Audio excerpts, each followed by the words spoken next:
Bitcoin's price dips are not as bad as they seem. You just have to zoom out for a few hours. So let me tell you what I mean by that. First of all, the price of any asset is measured on a daily basis. It's measured from 6 or 7 p.m. Central Time until 6 or 7 p.m. Central Time the next day. It's GMT minus 6. Although if we're in daylight savings time, it makes it GMT minus 5. That means the start and end of a trading day worldwide, including all the markets, Asia, Europe, the Americas, etc. The start and end of the trading day is measured from, let's call it 6 p.m. Central Time, Central Standard Time, to 6 p.m. Central Standard Time. So when you see the highs and lows of any asset, often those are what are called intraday moves. What is an intraday move? That means the price went up or down within the day, but it actually had rebounded some or come back down or gone back up before the end of the day. So for example, if you analyze the 3 most recent price dips where the price dipped at least 30%, you've got one of those in 2024, and you have 2 of those in 2025. So if you look at it in 2024, the price went up to what looks like 73,800, but it was really 73,000. The price never closed any more than just barely above 73,000. And then it dipped down to 49,500. I'm using round numbers. Price dips down to 49,500. But again, that was an intraday price move, meaning the price dipped down within that 24-hour period between 6 p.m. and 6 p.m. the next day. But it wasn't actually down there for longer than, a few seconds, a few minutes, or a few hours. If you look at how low that price actually dipped in the 24-hour period, the lowest it actually got was $54,000, not $49,500. It was $54,000. So if you think, well, Bitcoin's volatile, it dropped from 74,000 to less than 50, it's like, well, technically that's true, but it only went to 74,000 for a matter of hours at most, and it only dipped to 49,500 for a matter of either seconds, minutes, or hours, but it wasn't a day. By the time 6 or 7 p.m. rolls around, it had already rebounded to $54,000, not 49,500. So the same thing was true in 2025. The price went up to 109, but really that was an intraday price move. The price in the first half of 2025 never went above 106, which again, it means almost nobody bought it above 106 because it was only above 106 for a matter of at most hours until it came back down to 106. So the price dropped from 106 down to like whatever it was, 73,000 something. But again, that was an intraday price move. So it had already rebounded by 6 or 7 p.m.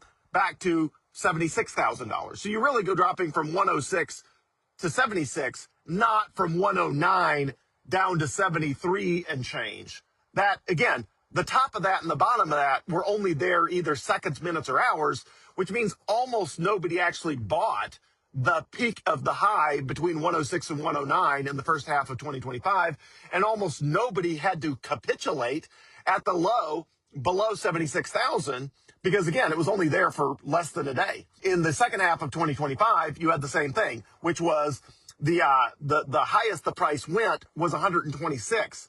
But again, the actual price at the end of the day had come back down to 124,700. So again, people say, well, the high was 126, but it's like, yeah, but that 126, we were only there for a matter of minutes or hours.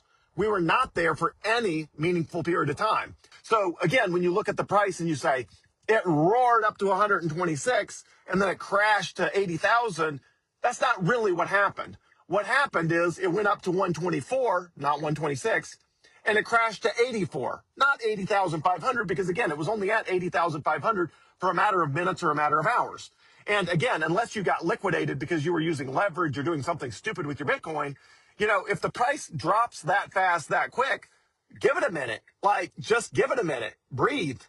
You don't have to sell your Bitcoin at $81,000.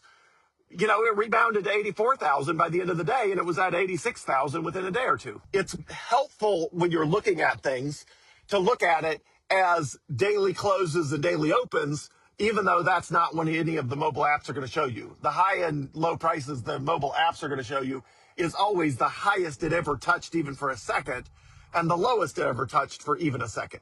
Now, those numbers do matter if you're using leverage. If you are buying Bitcoin by borrowing against your Bitcoin on Strike or Ledin, LEDN, which is the other major platform that people borrow against, or borrowing against, you can do it on Binance and places like that. If you're borrowing against your Bitcoin, I guess you could also do it on Coinbase. Coinbase will let you use the Morpho protocol, although I don't necessarily trust that technology, but regardless.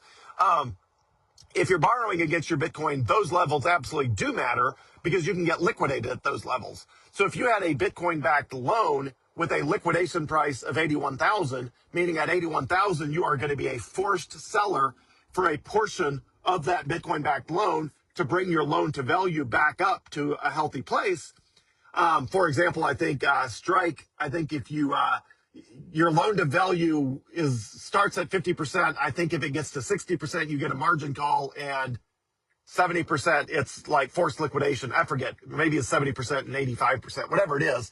If the magic number for you is, 81,000 and the price can't go that low or you become a forced seller at that price, then it doesn't matter if it touches it for 1 second, because in that 1 second, you get a portion of your Bitcoin liquidated to cover the margin call to get your loan to value healthy again, which is why I do not recommend people borrow against their Bitcoin, because you can get in trouble that way. You can't, if you borrow against your Bitcoin to buy Bitcoin, you can't just ride it out. You can't say, hey, the price dipped, but I don't care, I'll just wait. Because if the price dips low enough, you get a forced liquidation to make your, to bring the health of your Bitcoin-backed loan back up. And in that split second of forced liquidation, there's nothing you can do about it. If you're forced liquidated, you're forced liquidated.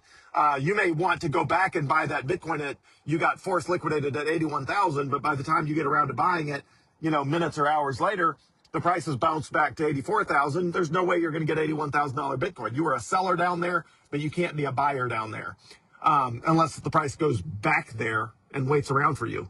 So anyway, all that to say, when you see these big price swings from, 126 down to 80,500, just realize the peaks and the troughs of that are intraday, meaning they happened within a day, and the actual price swings are a lot lower than that. Not a lot lower than that, but again, it's 32% price drawdown from 124 to 84 is more accurate for the actual lived experience of Bitcoiners, other than the fact that once you see a price, you can't unsee it. So everybody thinks, well, Bitcoin peaked at 126, even though almost nobody bought it up there.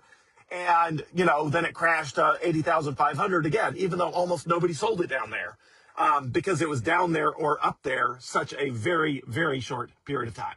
So anyway, now Bitcoin is, what is it? $93,000. I consider now to be a great time to buy Bitcoin. Sure, it's going to go up and down, but it's on sale right now. It's been on sale for months. And, if it were me, I would not risk waiting till it's on sale even more than it's on sale now. I would buy as much Bitcoin as I can, which is what I've already done, which is why I don't have any U.S. currency left to buy more Bitcoin, because all of the U.S. dollars I have that could be converted to Bitcoin already is Bitcoin, just the way I like it. And so, anyway, if you got any questions, let me know. Always here to serve as always. Thanks, everyone.